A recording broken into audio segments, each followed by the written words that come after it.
नमस्कार, मैं हूं सौरभ शर्मा। आप देख रहे हैं हरियाणा न्यूज़।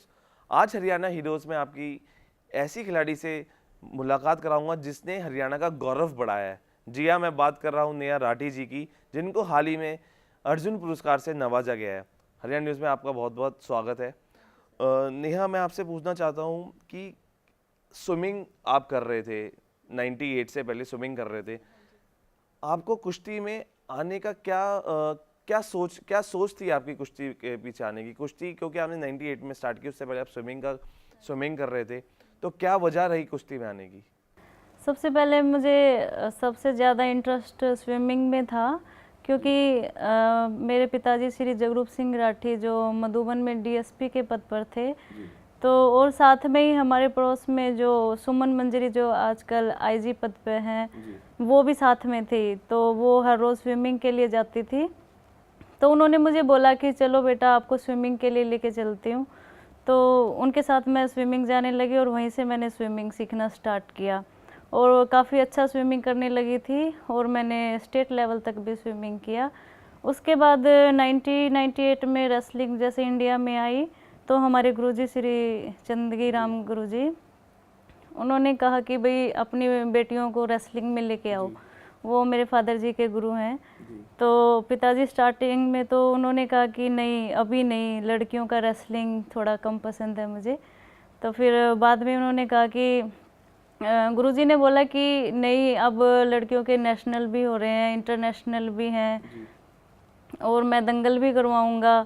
तो उनकी लड़कियां जैसे सोनिका, दीपिका, सभी और कई लड़कियां जैसे रेसलिंग में आने लगी, तो पापा को भी अच्छा लगा कि हाँ, वो पहले से ही चाहते थे कि मैं अपनी बेटियों को कुश्ती में लेके आऊँ, अपने बच्चों को लेके आऊँ, क्योंकि पीछे से ही जो हमारा बैकग्राउंड है सभी रेसलर्स का है।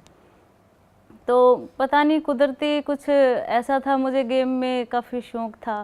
पहले मैं रनिंग करती थी और उसके बाद फिर स्विमिंग स्टार्ट कर दी। फिर धीरे धीरे जैसे मैंने कुश्ती की लड़कियों को देखा तो मुझे काफ़ी अच्छा लगा।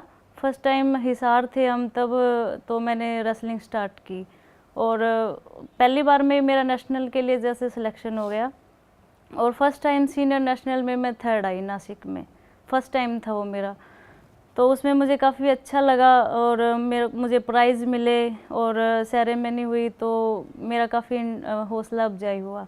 फिर वहाँ से मेरा रेसलिंग का कैरियर स्टार्ट हो गया। जब आपने रेसलिंग स्टार्ट की होगी, क्रिटिसिज्म सबसे ज़्यादा आज की सोसाइटी में माना जाता है और हरियाणा में तो ये देखा जाता है कि छोरों वाले काम जब छोरी कर रही है, इसके बस की बात नहीं है, इसको तो पढ़ाई कराओ और घर में बिठाओ और शादी कर दो। तो कितना क्रिटिसिज्म आपने फेस किया जब आपने रेसलिंग स्टार्ट की थी? इसका तो सबसे पहले मैं अपने पिताजी को शुक्रिया अदा करती हूँ कि उन्होंने किसी की नहीं मानी। उन्होंने कहा नहीं, मैं अपनी बेटी को रेसलिंग करवाऊँगा। अपने मतलब जो मेरी दूसरी सिस्टर है उसको भी करवाना चाहा था, लेकिन वो किसी कारणवश सक्सेस नहीं हो पाई। तो जैसे मैं जीतती गई नेशनल में, उसके बाद फिर नेशनल उसमें टूर्नामेंट्स भी खेले, फिर मेडल आते रहे, इंटरनेशनल के लिए भी सिलेक्ट हो गई। तो फिर उन्होंने कहा नहीं, मुझे इसका कैरियर चाहिए और मैं इसको खिलवाऊँगा।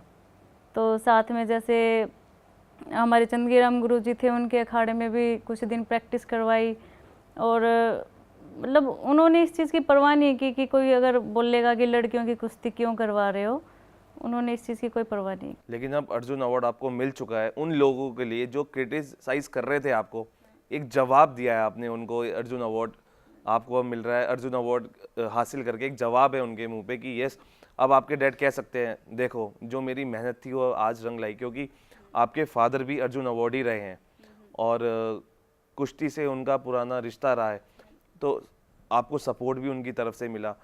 तो किस तरीके से आज जब आपको अर्जुन अवार्ड मिल चुका है, कितने खुश हैं पेरेंट्स? आज पेरेंट्स भी काफ़ी खुश हैं और इधर जो मेरी ये ससुराल वाली फैमिली है ये उससे भी ज़्यादा खुश है, क्योंकि शादी के बाद तो मेरा कैरियर यहीं से ज़्यादा हुआ है स्टार्ट। काफ़ी मेडल मैंने जीते हैं यहाँ पर। बाकी जो पहले यूँ कहते थे कि भाई रेसलिंग कर रही है, इतने साल हो गए, क्योंकि मैंने काफ़ी लंबी रेसलिंग की है। शायद लड़कों के बस की भी इतनी नहीं होती। 15-16 साल रेसलिंग की है और अभी भी ये बोलते हैं अगर आपको करनी है तो और कर सकते हो, कोई मुझे इसका वो बाउंडेशन नहीं है कि मैं ना करूं। तो मुझे ये लगता है कि हाँ अब मेरी मेहनत मुझे मिली है, और साथ में मेरे फादर की भी और साथ में नीरज जी की भी। 2011 में आपकी शादी हुई, नीरज जी भी आपके जो हस्बैंड है वो भी नेशनल प्लेयर रह चुके हैं रेसलिंग में, तो कितना सपोर्ट मिलता है ससुराल से? क्योंकि ससुराल में ज़्यादातर आपको लगता है कि शादी के बाद टाइम देना होता है ससुराल में, और अब आप अपनी प्रैक्टिस पे ज़्यादा ध्यान दे रहे हैं, आगे जाने वाली और भी आने वाली कई उपलब्धियाँ हैं आपके, तो ससुराल की तरफ से कितना सपोर्ट मिलता है आपको? पहले मेरे फादर ये सोचकर डरते थे कि शादी के बाद गेम नहीं करेगी, क्योंकि अभी वो चाहते थे कि अभी अर्जुन अवार्ड नहीं मिला है, बीच में ब्रेक हो जाएगा, पता नहीं आगे क्या होगा। तो इन्होंने विश्वास दिलवाया कि नई शादी के बाद हम नेहा की रेसलिंग करवाएंगे। तो शादी के बाद मेरी एकदम से परफॉर्मेंस एकदम अप होगी, काफ़ी मेडल मैंने पहले से भी ज़्यादा मेडल जीते।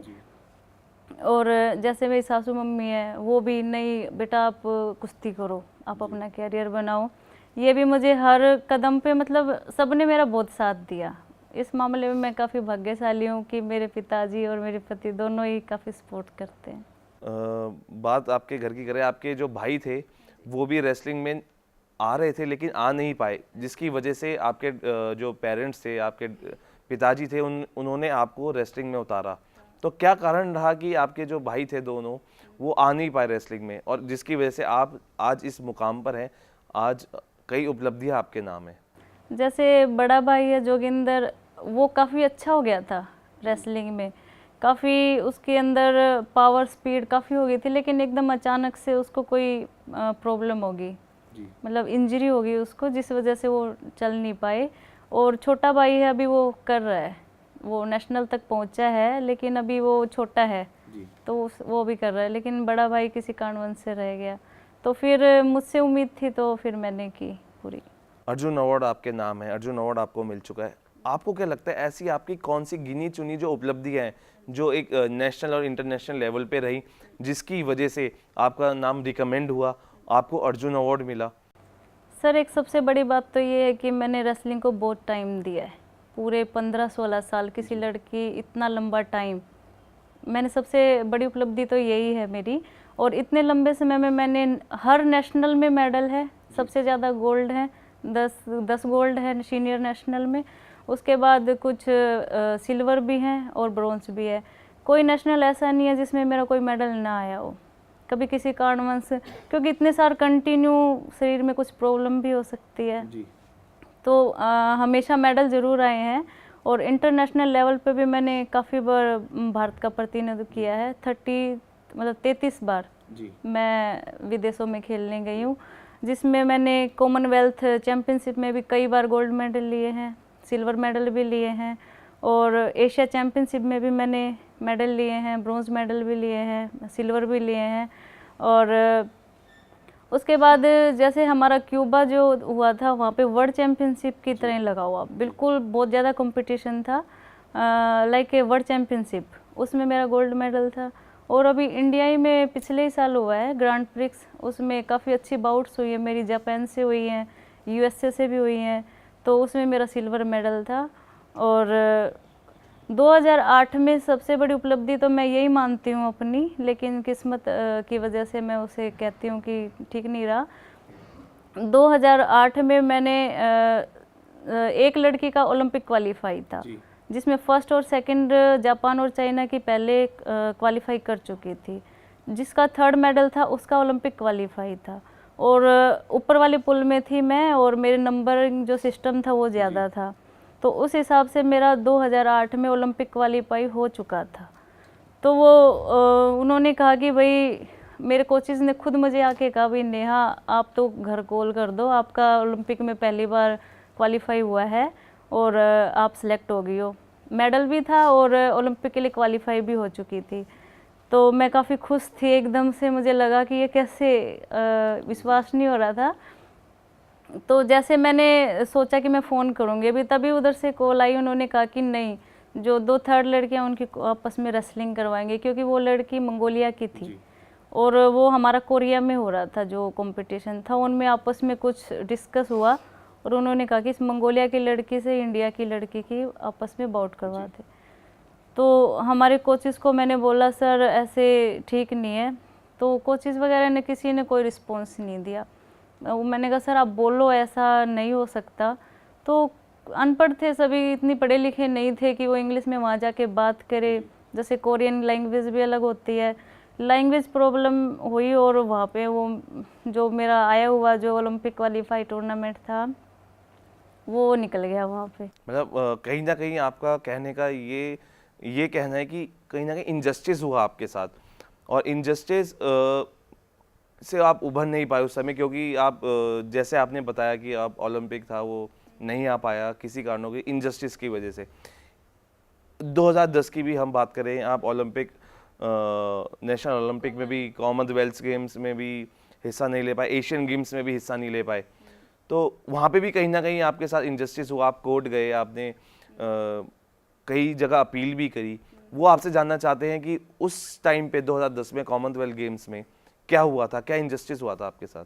सर 2010 जो कॉमनवेल्थ गेम्स में जो ट्रायल्स में मैं इंजरी की वजह से रह गई थी, लेकिन उसके बाद भी फिर उसके 1 महीने बाद ही जैसे एशियन गेम्स थे, मैंने उसके लिए काफ़ी कोशिश की कि अगर एक टीम, ये जो फर्स्ट टीम है कॉमनवेल्थ खेल रही है, तो सेकंड टीम में मैं जाऊंगी।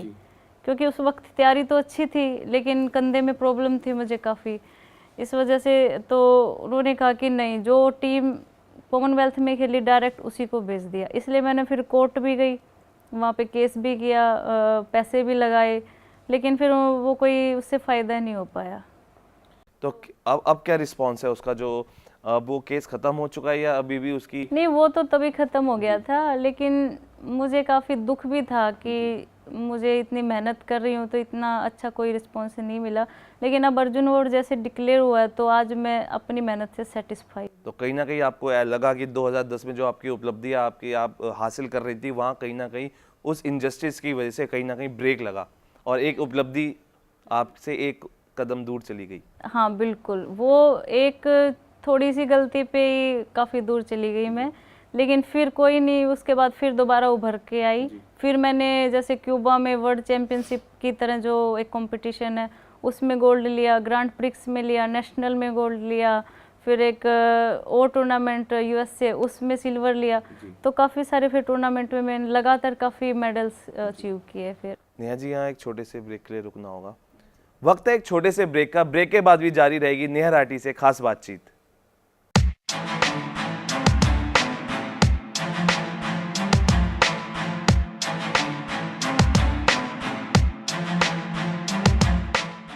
वुमेन में तो जैसे बबीता है और गीता है, यही हैं सबसे मेन चैलेंज।